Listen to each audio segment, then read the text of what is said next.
Welcome to the Writing Center's crash course on the writing process. Crash course videos are a great fit if you are new to scholarly writing or returning after a long absence. In this video, we'll go over a high-level overview of the 4 steps of the writing process. The writing process, in its simplest form, includes 4 steps: pre-writing, writing, revising, and proofing. We'll give you quick tips and introduce you to terms in each of these steps, but we won't be talking about them in depth. Remember, this is a crash course. Instead, get out a pen and paper.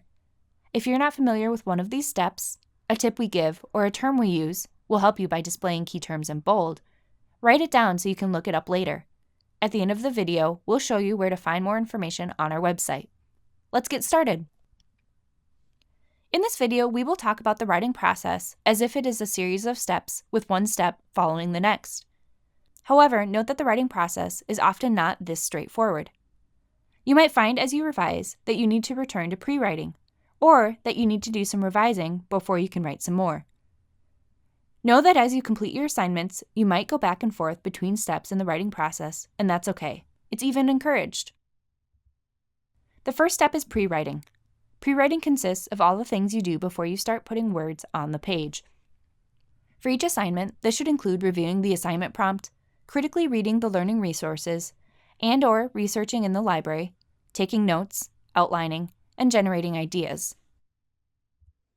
The next step is writing, and as you write, you should make sure you develop a thesis statement, organize ideas in well-developed paragraphs, and cite your sources per APA.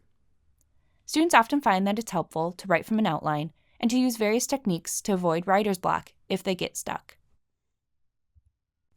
The next step is revising, which refers to reviewing your writing for larger changes about ideas and sentence-level changes about word choice. Students often find that it's helpful to revise their writing in stages, making larger changes first to things like organization, the thesis statement, paragraphs, and ideas.